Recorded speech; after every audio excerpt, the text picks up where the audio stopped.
Achha, so Abhay, we can start with this paper. Okay, we're going to try and do this October, November, winter 18 question paper 2 3. Okay. Uh,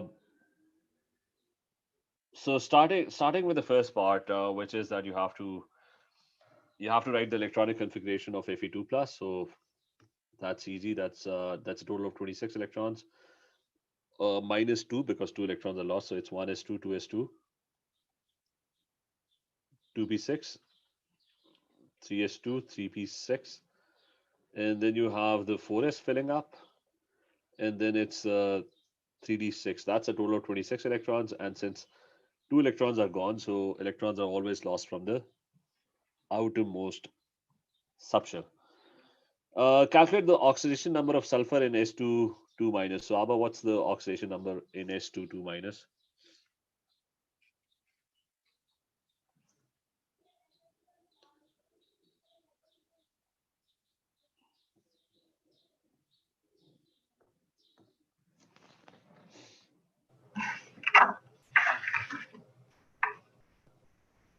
Uh, what's what's what's the oxidation number? Oh, the oxidation number, 2.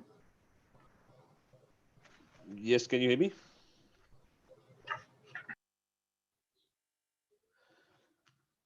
What would be just one second? Let me. That's okay. No, it's not minus two. He's talking about the sulfur atom, right? So the sulfur is the unknown, that's x, and there are two sulfur atoms, so that's 2x, and the total charge is equal to minus two. That would give it. So the oxidation number of the single sulfur atom is going to be minus one. Okay, is this clear? So the next part is the metallic bonding in gold, and this is like an O-levels question. You can draw a diagram of metallic bonds. Uh, all metals, they like to lose electrons, and when they lose electrons, they form positive ions. And since there is nobody trying to gain those electrons, the electrons are delocalized, mobile, and they're freely moving around. So metallic bonding is a giant metallic lattice. Okay, that's the description of the lattice. It's a giant structure where positive.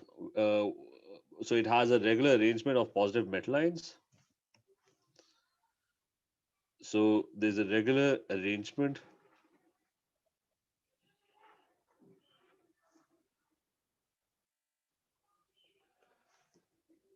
of positive metal ions in a sea of free moving electrons,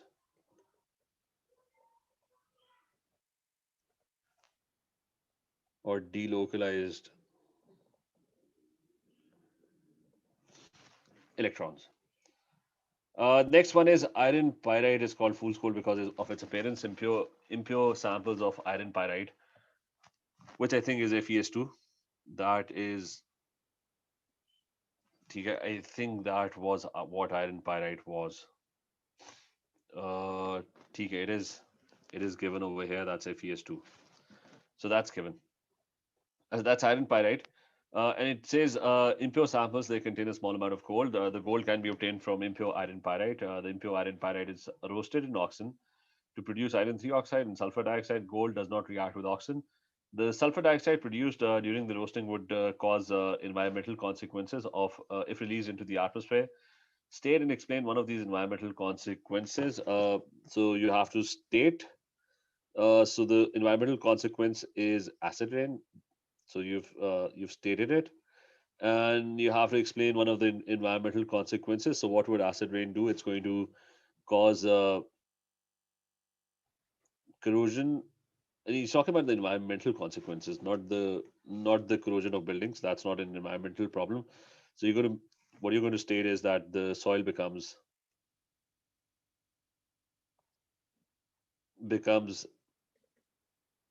acidic. Soil and water bodies, they become acidic. So is that clear? Abba, is this clear?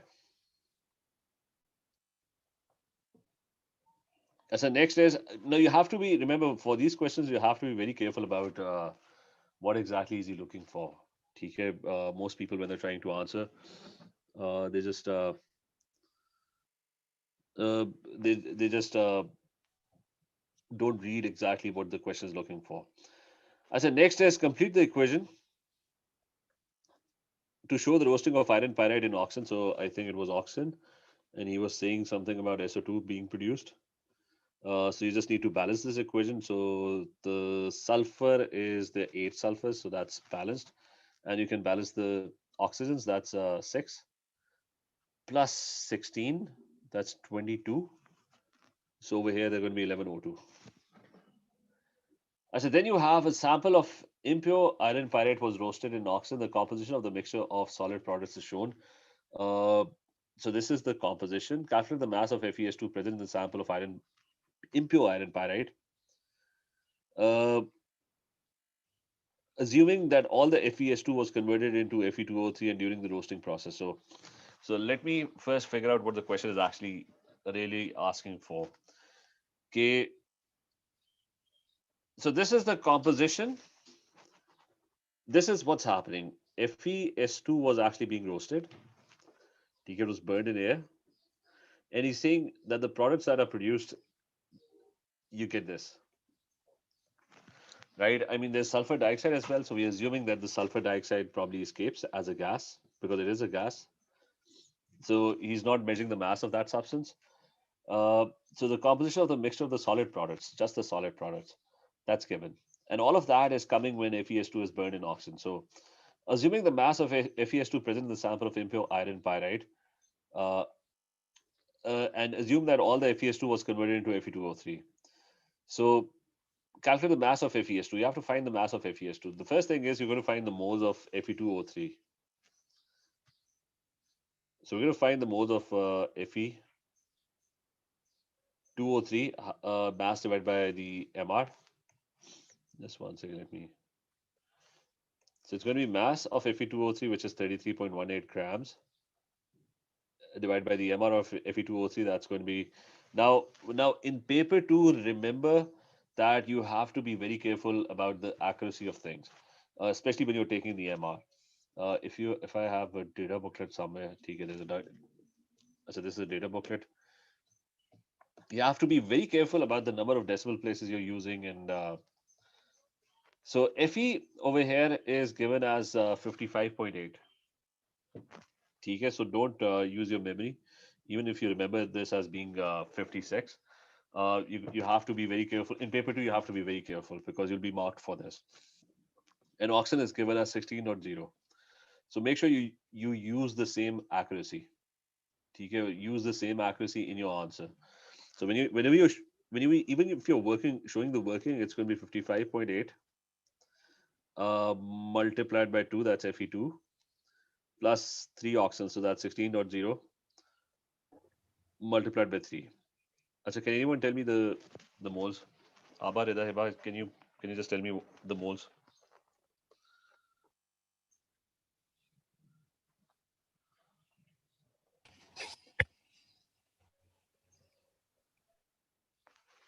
Just one second. Let me. It's 0.20789. Are there any more decimal places after this? Okay, that's enough.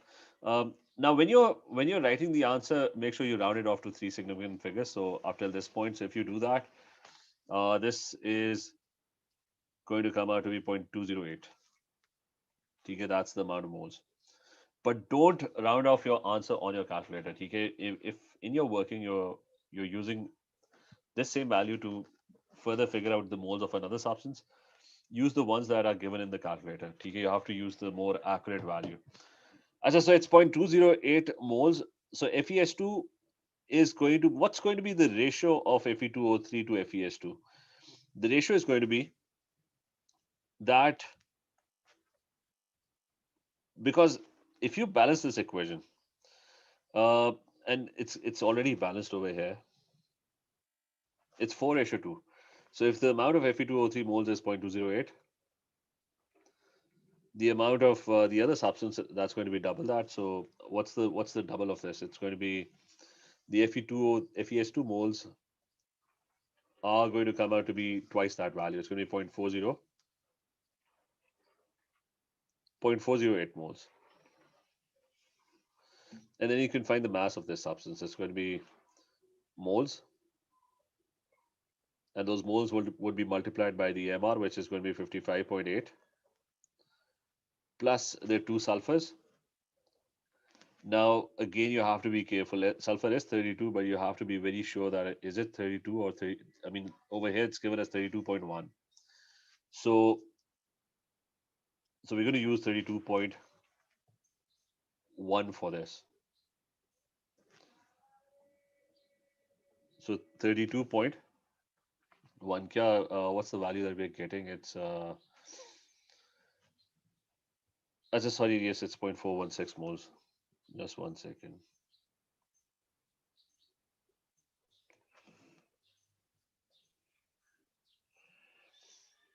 Can you do the rest of the calculation as well?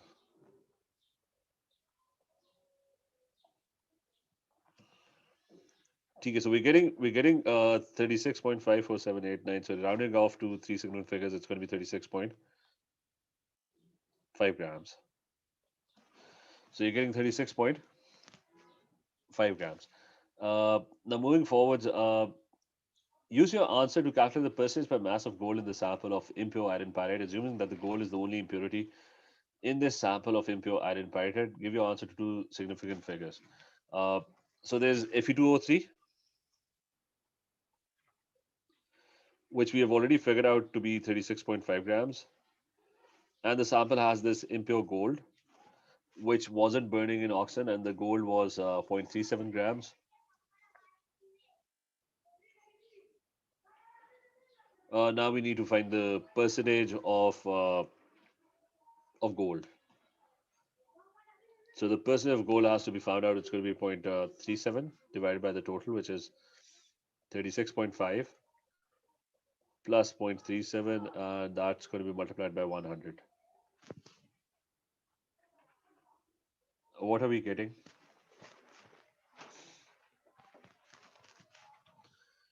And remember, in your paper too, make sure you write these small statements about the working about whatever you're doing.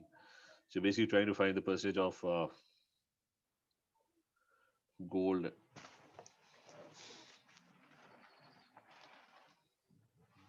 So it's coming out to be, 1 second, it's 1%.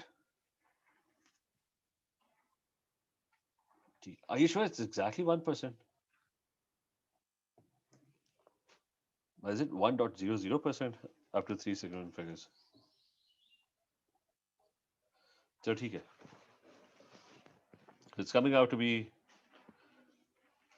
point. Let me. So it's coming out to be 1%. Anyways, moving forwards, nitrogen is explain why nitrogen is inert. There are two reasons why nitrogen gas is inert. Number one, that it has a very strong triple bond. So a very strong triple bond, or you can say that the bond energy is very high. So it's very hard to actually break the bond. The other thing is that it's a non-polar molecule. So it has no polarity, so it's not going to attract other molecules. And it won't be attracted to nucleophiles, and it won't be attracted to any electrophiles.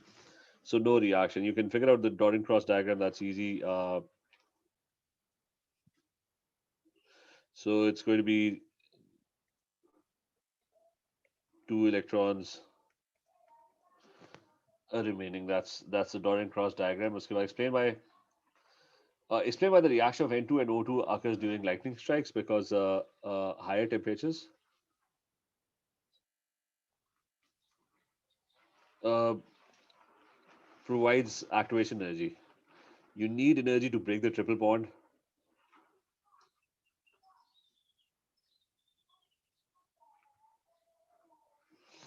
So high temperatures are needed for that. And write two equations to suggest how the NO formed reacts further to create nitric acid.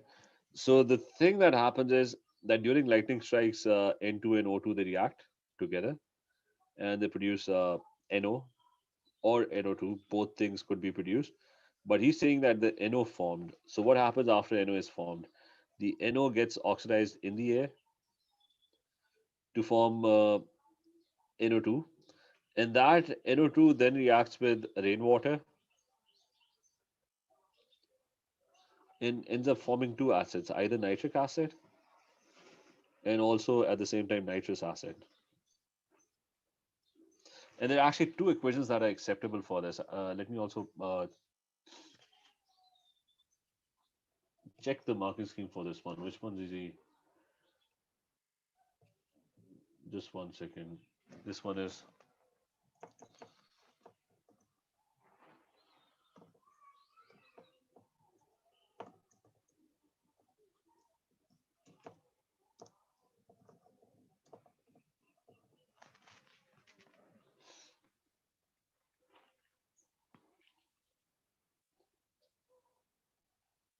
Achha, for this,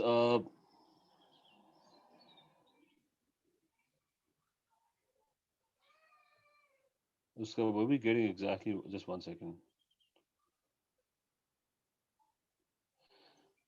Achha, what happened here? I mean, we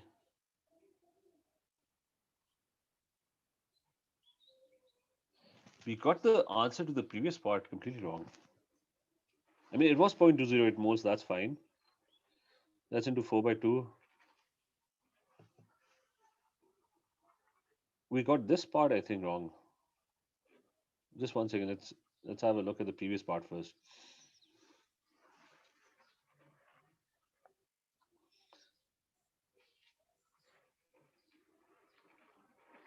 I says we got this wrong. We made a mistake over here. There were two sulfurs in this. We just uh,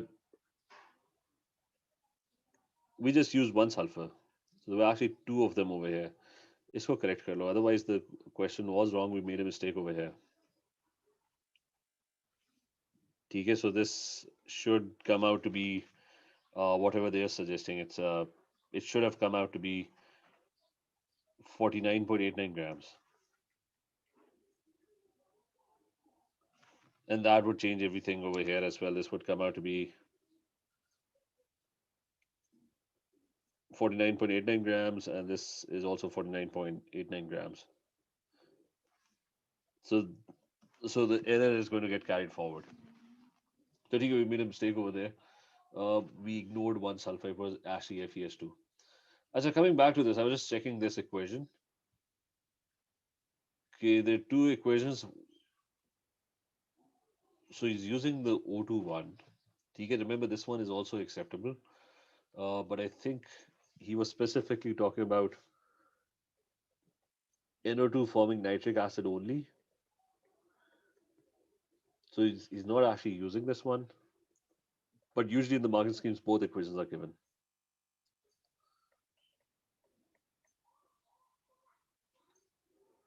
Okay, so I think he was just talking about nitric acid, so you should be using this one. And we can balance this equation. So it's going to be 2NO2 plus O2, and that's a total of how many oxygens? This is going to be 2 nitric acid.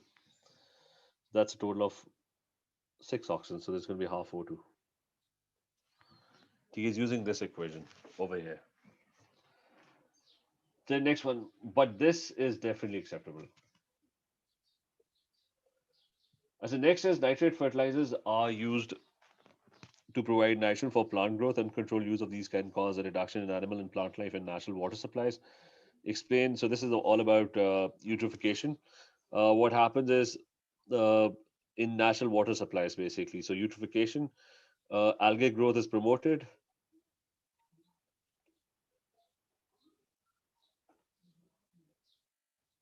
Which then blocks sunlight.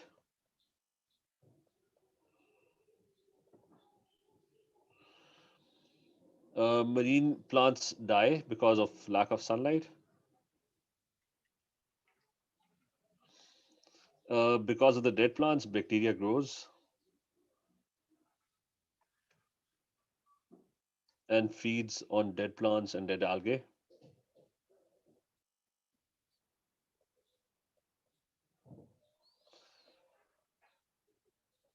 An algae has a very short life cycle, so it dies very quickly as well. And bacteria grows, consumes all the oxygen, which is why fish would eventually start dying.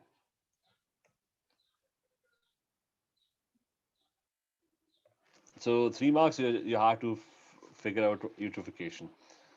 As the next is some soils have compounds such as ammonium nitrate, calcium carbonate, and calcium hydroxide added to them. Suggest why calcium hydroxide is added to some soils. Why do you add calcium hydroxide? Why do you need them in the soil?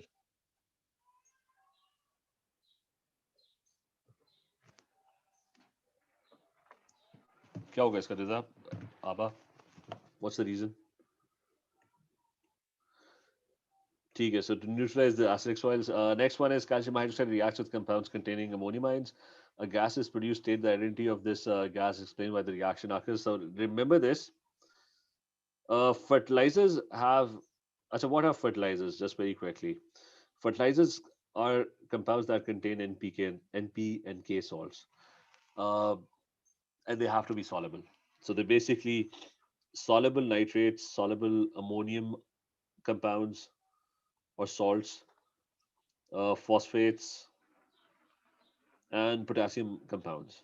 But they have to be neutral as well, uh, and they have to be very soluble because plants are going to absorb them via water. Like calcium phosphate is not going to be a fertilizer, although it contains P, but it's not going to be a fertilizer because it's not soluble. So plants would not be able to absorb them. As I so most fertilizers are these ammonium compounds, ammonium salts, and calcium hydroxide is a base. What happens is that a hydroxide should not be added to an ammonium salt. What's going to happen is that there's going to be an acid-base reaction. The NH4 plus 1 is going to lose an H plus 1 and turn into NH3 gas, and the OH minus 1 would accept an H plus 1 and turn into water.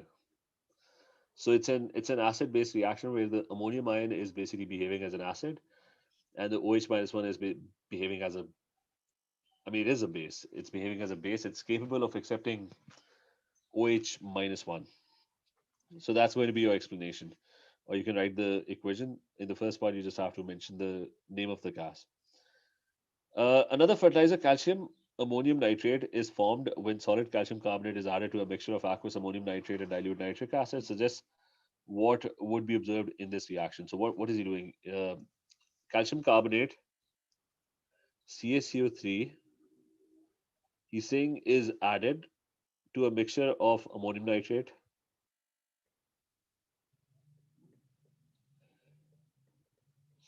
and nitric acid. So can anyone tell me, he's not talking about the reaction, he's talking about what would be observed. तो ये जरा बताओ कि what would be the first observation?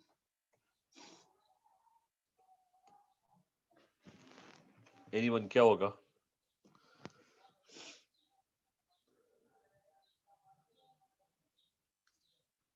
Rita, any idea what's going to happen?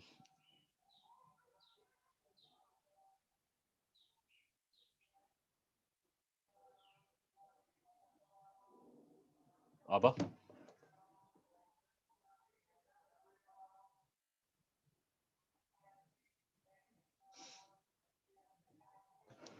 What happens when carbonates and acids they react together? They produce salt, water,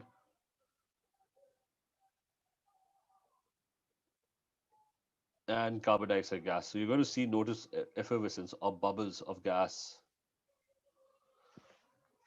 being produced. Okay, so remember that. As a next is calcium nitrate decomposes at a higher temperature than calcium ammonium nitrate. Write an equation for the thermal decomposition of calcium nitrate. That's group 2 nitrates. You should know how they decompose. So they decompose to produce a metal oxide plus NO2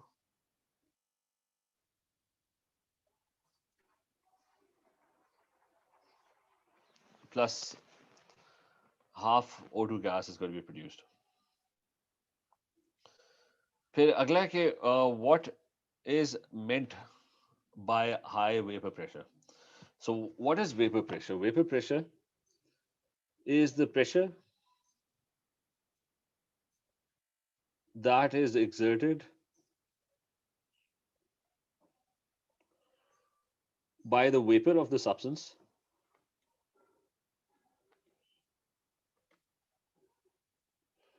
when it is in equilibrium with its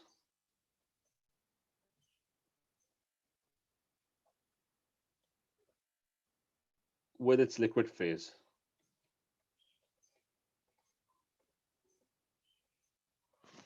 अच्छा, so इसके अंदर एक you can think of vapor pressure as a closed water bottle. ठीक है, if you have a closed water bottle, मतलब उसको मैं explain कर देता हूँ कि vapor pressure I had explained it earlier as well, that that if you have a closed container and you have liquid water, ठीक है, let's say this is H2O liquid and we're talking about water, liquid vapor pressure of water. Some of the vapor is going to evaporate and it would continue to evaporate, but it has nowhere to go, so it would eventually start condensing back again. Now, that is what vapor pressure is. It's the pressure that's exerted by the vapor when it's in equilibrium with its liquid phase. So high vapor pressure का मतलब है that the pressure is higher. ठीक है, just let me just check how this is phrased. कि vapor pressure, though I've explained what vapor pressure is. How this is uh, phrased over here. I mean, the first part is there that the vapor in equilibrium with the liquid phase. We've written that. As a, so this part you have to write greater proportion. So you have to add this point over here, which is that he's talking about high vapor pressure. So you have to explain that there are more gas vapors, so higher pressure would be exerted. That's the additional point. ये जो higher वाला part है ना, that's the additional point that had to be written. That more vapor particles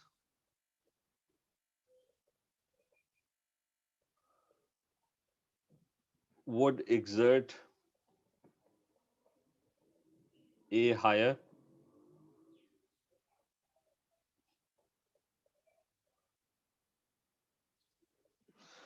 so more particles would exert a much higher vapor pressure. ठीक है? Is this clear, Rida? Is this clear? Abba, is this clear?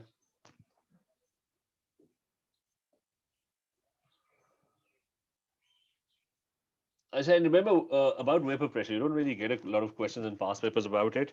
But remember, how would vapor pressure increase? If the intermolecular forces are lesser, there would be more gas particles. And there's going to be higher vapor pressure. What other factors? If the temperature is higher, there are going to be more gas particles produced and there's going to be a higher vapor pressure. So all these factors would increase the vapor pressure. It's either the strength of the intermolecular forces or the temperature at which the liquid is, the amount of vapor would increase. Now, an important reaction of CHCl3, so you basically have this reaction, you're being asked to calculate the enthalpy of reaction for the formation of, you say use the data to calculate the enthalpy change of reaction for the formation of, so he's basically talking about this reaction. You have to find the enthalpy of this reaction. And if in a reaction, enthalpy of formation of the products is given, so this is known, it's in CHClF2 that's given over here, because this is given. The enthalpy of formation of HCl is also provided. So that's given over here. The enthalpy of formation of HF is given over here, and so is the enthalpy of formation of CHCl3 is given. So, अगर आपको, if you know the enthalpy of formation of the products in a reaction and you know the enthalpy of formation of the reactants as well, so use this formula and you will find the enthalpy of this reaction. Be careful with the moles. So, पहले तो I'll just look into the products. So the products are CHClF2, that's minus 482.2. And there's only one of them. So that's one of my products. The other product is HCl, and that's minus 92.3. And there are two of them. And minus the reactants. The reactants are CHCl3, that's given as minus 103.2. And there's one of them, and there are two HF molecules. So that's minus 273.3 into 2. Okay, be very careful with the signs.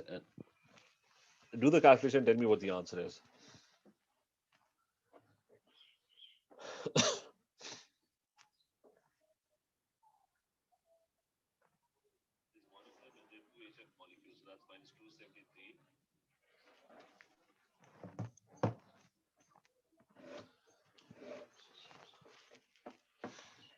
I said just 1 second. Are you done? Just a second. I said you're getting minus 17. TK, make sure you write the units. It's going to be kilojoules per mole. TK, people also forget to write the units as well. So it's coming out to be minus 17 and three significant figures. That's TK.0. I said next is catalyst. What's the meaning of the term catalyst? Heterogeneous catalyst is when the catalyst and the reactants have different states.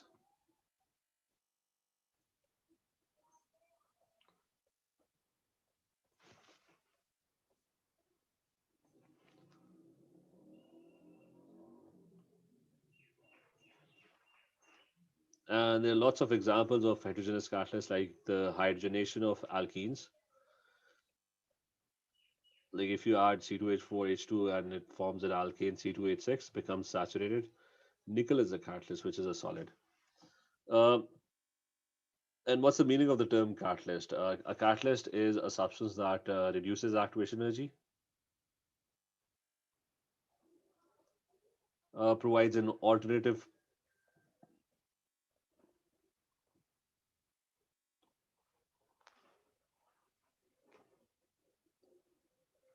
for the reaction. So basically, it speeds up the reaction.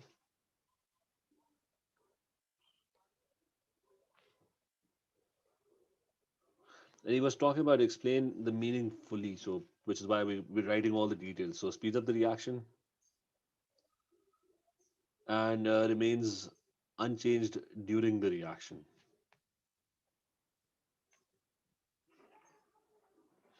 So I'm just going to have a quick look at fully what did he really mean by. So different phase state from reactants, right? So we wrote that speeds up a chemical reaction, not used up, recovered unchanged. So basically, he was just giving two marks for this, which we wrote down, remains unchanged. Now, give the meaning of the term enhanced greenhouse effect, which I think is just rising temperatures, atmospheric temperatures. That's greenhouse effect is simply that atmospheric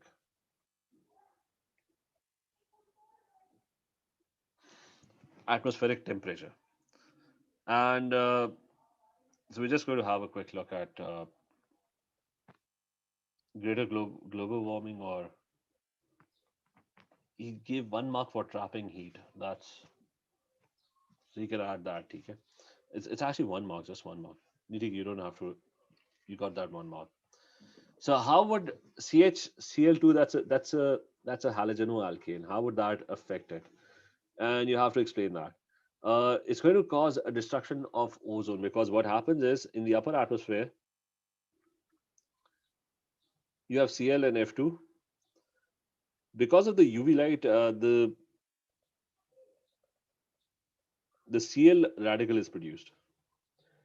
Homolytic bond fission happens and the Cl radical is produced, and that Cl radical goes and starts attacking the ozone molecule, which is why it takes away an oxygen and O3 changes into O2. And then the ClO radical comes in and then attacks. O is the radical now. Uh, it's not the Cl. Cl got its bond back. The oxygen is the one that's without the bond, without its two bonds. The ClO radical then attacks another oxygen. The Cl radical is reformed, and two O2 molecules are produced again. So the ozone gets broken down into O2. Ozone is this hazy fog-like substance, which doesn't allow strong sun rays, UV light from entering the atmosphere. So this is how it's going to cause more global warming,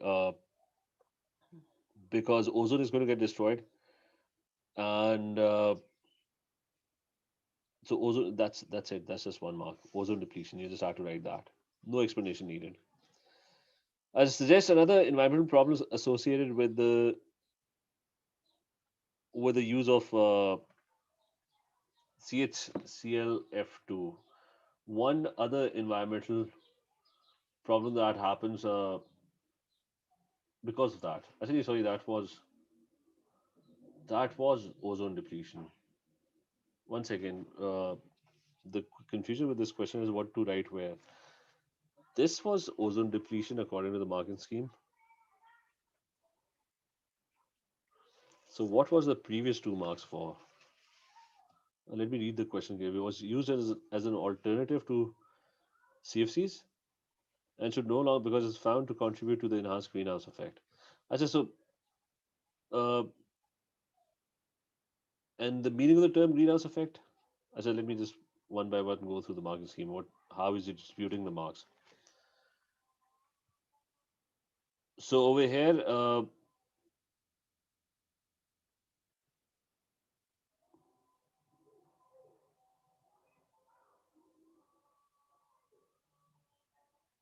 he's just explaining greenhouse effect. So that's just trapping heat and greater global warming. And the meaning of the term enhanced greenhouse effect. The meaning of the term enhanced greenhouse effect is given in one. So enhanced greenhouse effect is so it is something that is different. So you have to remember this. Enhanced, you had to explain the term enhanced. Enhanced simply means uh, more than the normal amount. So so enhanced greenhouse effect is that human activity creates additional or thicker layers of greenhouse gases. I mean, you have the okay, so that's you have a normal greenhouse effect, which is naturally carbon dioxide being produced, and then there is this enhanced greenhouse effect where human activities producing additional greenhouse gases, and which is why the temperature of the Earth's surface is increasing. ठीक है, so just a very subtle difference. ठीक है, so just make sure what is enhanced. Enhanced is there's a normal greenhouse effect, which is the natural greenhouse effect, and then there's this enhanced greenhouse effect. So we got over here we had to explain greenhouse effect. This last one was ozone depletion, and the top one was this enhanced that human activity was actually contributing more greenhouse gases. So here this was I mean the marks distribution was kind of confusing. Acha, coming back to this, he's asking draw a PTFE and state the type of polymerization. Now PTFE is made from C2F4. That's PTFE is Teflon. It's non-stick in frying pans. Uh, Ptfe is this molecule where all 4 atoms are of fluorine and they all join up. So there would be lots and lots of C2F4 molecules, and the double bond is going to go away. There's going to be an addition reaction, and they're going to link up. Okay, so you have to draw the repeat unit. You can just draw one of them, and you can write N over here. The type of polymerization is addition. That's the only type of polymerization that's in your AS course. Condensation polymerization is in A2. Why is PTFE used for coating of cooking pans? Quick idea? What's so special about PTFE?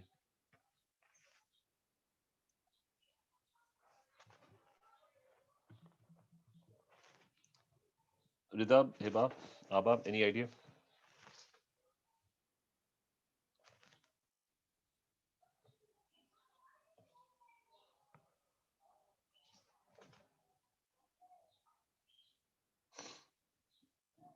Just 1 second. It has what you can say is that that the first thing it's a non-stick. it's the polarity gets cancelled out because all sides there are fluorines. So it's non-polar, which kind of makes it unreactive.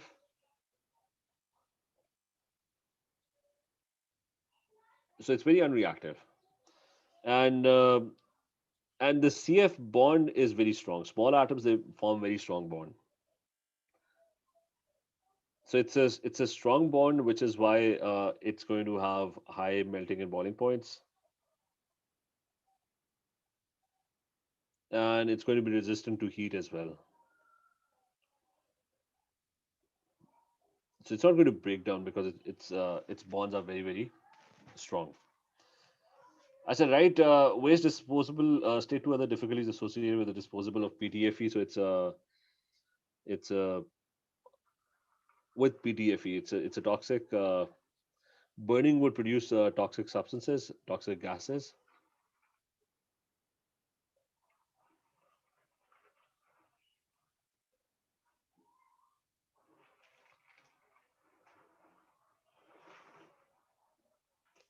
Landfill sites would be needed as it's non-biodegradable because of its very strong bonds. It's not going to break very easily. These are some of the problems associated with Ptfe. Uh, Now the next one is,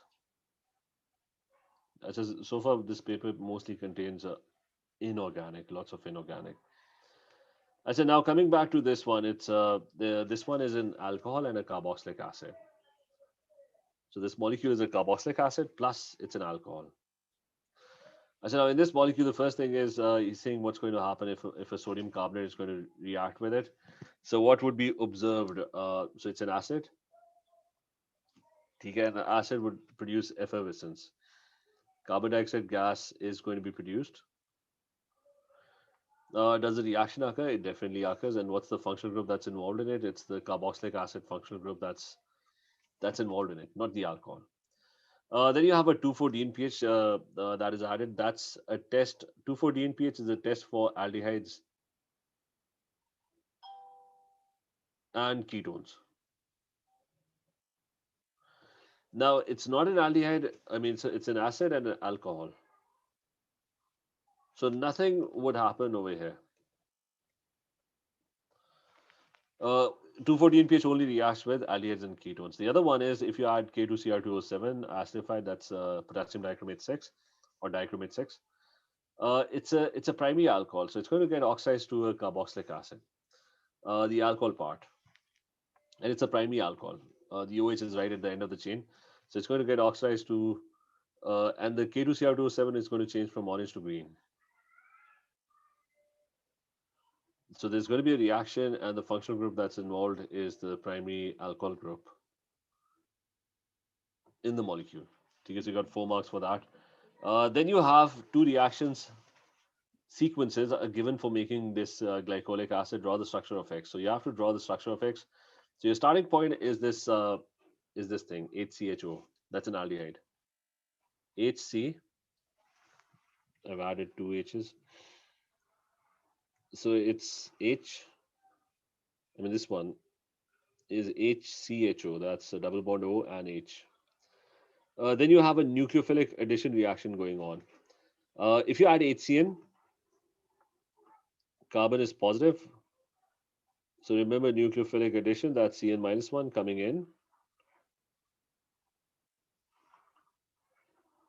The electrons in the double bond are going to get repelled. So you would have HC, this O would become minus 1. All the double bonded electrons are going to be pushed upwards. And the negative Cn is going to bring its electrons and bond with the carbon at the bottom. And in the next step, H plus 1 from HCN is going to join with it.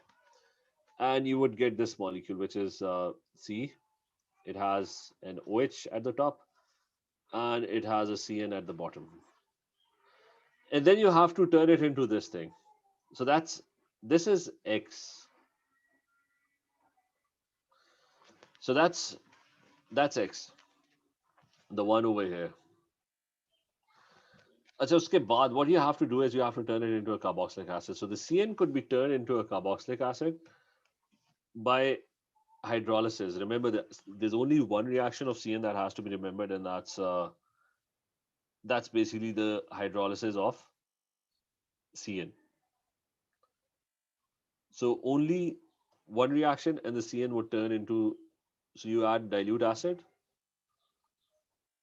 and you reflux. Okay, so when you do that, the CN would turn into a carboxylic acid. Okay, that's pretty much it. ये clear है?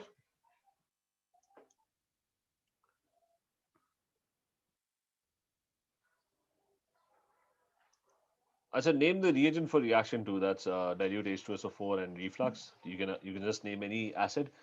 The carboxylic acid would also be formed by dilute alkalis, but the carboxylic acid would react with the dilute alkali. If you had used NaOH, you'll get the same thing except for not a carboxylic acid but a salt of the carboxylic acid. So we're done with reaction 2. Name the mechanism of reaction 3. What's reaction 3? What's happening in with reaction 3? That's a carboxylic acid turning into this thing. This is free radical substitution. The H in the carbon chain is getting knocked out with a Br. So that's the UV light reaction. Okay, if the H gets substituted by a bromine or a halogen like chlorine, that is free radical substitution.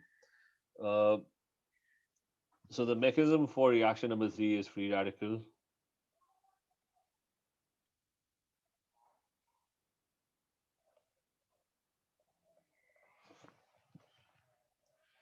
Essential conditions, that's UV rays. So now reaction 4, he's talking about reaction 4 now. That once you have a Br, and this is a primary halogenoalkane, it's CH2 with a Br. He tries to replace it with OH.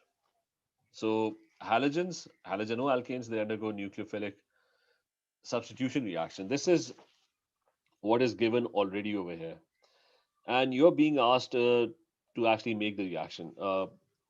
This bromine is already partial negative, and the carbon is partial positive. One thing that they've actually drawn incorrectly is that the O with its lone pairs is going to attack the carbon over here. But this is something that we're going to use that the O is going to get attracted to the carbon, and when it gets attracted to the carbon, it's the Br gets knocked out. The Br takes its electrons and goes away because of the negative charge that's coming over here. The OH is going to come in, and the Br negative is going to get repelled, and it's going to get knocked out. So that is what's going to happen. So we have written down all the partial positive, partial negative charges. The OH with its lone pairs, curly arrows, and lone pairs all are drawn. I think that's sufficient. Then you have glycolic acid can be made by reacting this with NaBH4. So that is reduction that's happening. Now NaBH4 reduces an aldehyde. This is an aldehyde. This side, it has a serial bond O right at the end. The other side is a carboxylic acid. So aldehydes, they turn into alcohols back again, primary alcohols. So it's a reducing agent.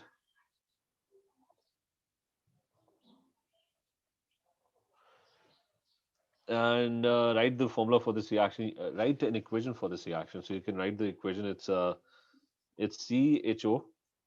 That's the aldehyde. The other side is the carboxylic acid. So it's serial bond O and H. And he's saying use H as the reducing agent, NaBH4. It ends up forming this molecule over here, which is CH2 within OH and with a carboxylic acid on the other side. And you have 3 oxygens over here. You still have 3 oxygens over here. So that's hydrogen getting added. That's from 2 you go to 4 hydrogens. So that's the addition of 2 H atoms. So then when glycolic acid is, let me see. So when glycolic acid is heated in the presence of a sulfuric acid catalyst, a new compound Y is formed. The equation for the reaction, the infrared spectrum is also shown. So now he's he's adding sulfuric acid as a catalyst. This was the molecule of glycolic acid.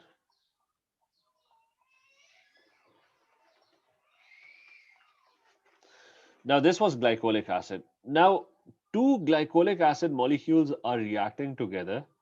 So when a molecule has an alcohol and a carboxylic acid group, then there's a very bright chance that two molecules, and let me draw another glycolic acid molecule. One side has an OH,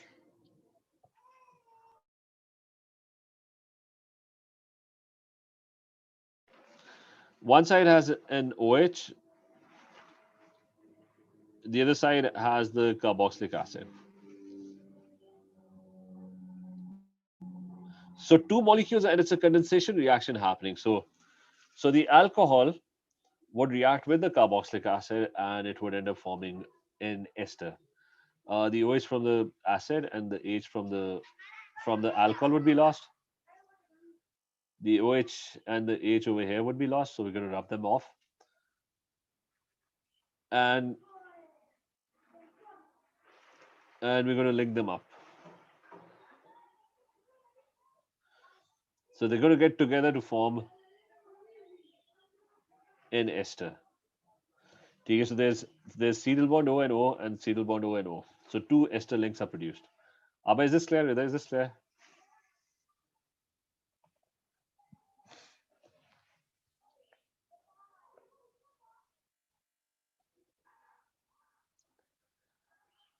Achha, so, and is this C4H4O4? So that's C4, H4, that's 2H, 2H, that's 4, and O is also 4. So this is the molecule that's being produced.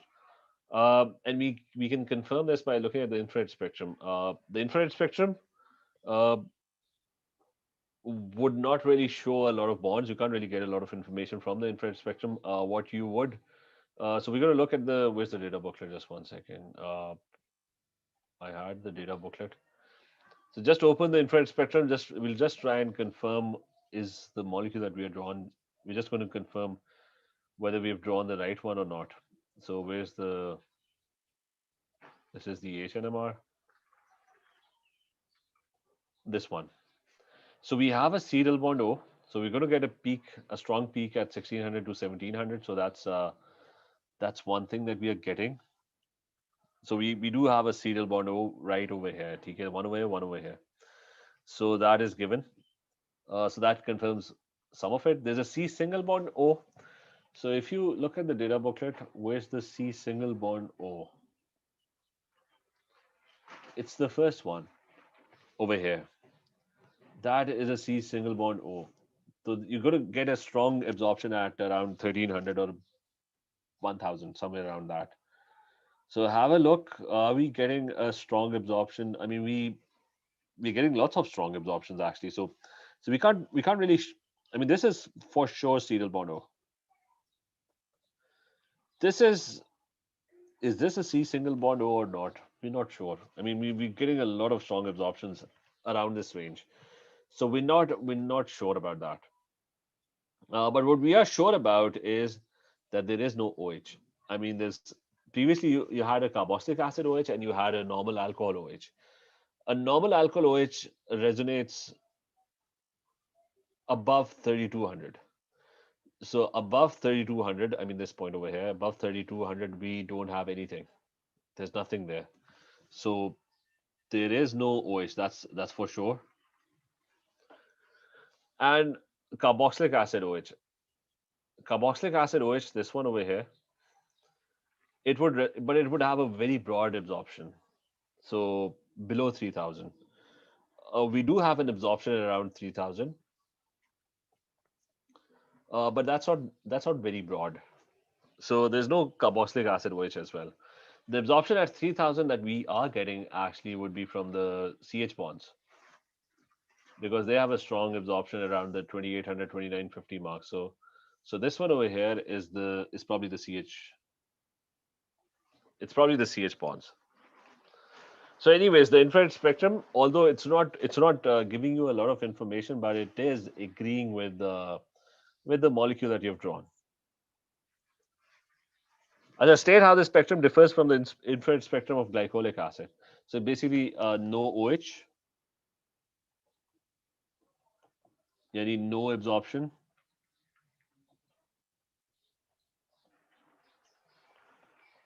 (3200) and above, right? Uh, no OH from the carboxylic acid.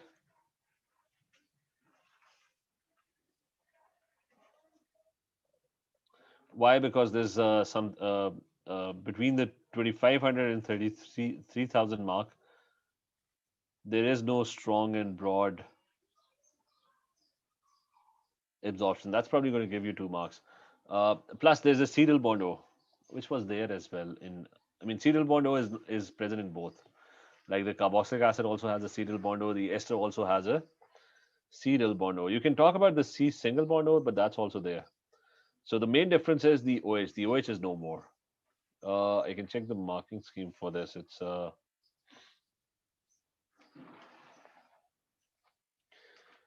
so there's no OH from the carboxylic acid due to carboxylic acid OH, and no normal alcohol OH. So both these, you're getting 2 marks for that. And that's the ester that we have already drawn. They've drawn the skeletal formula. We've already drawn this molecule. It's the same molecule that's drawn over here. So उसके अलावा ठीक है, we're done with this paper. So let's continue next time, ठीक है? And do tell me if you want to revise a certain topic or not. Let's continue next time, ठीक है? Okay then. Take care, Allah Hafiz.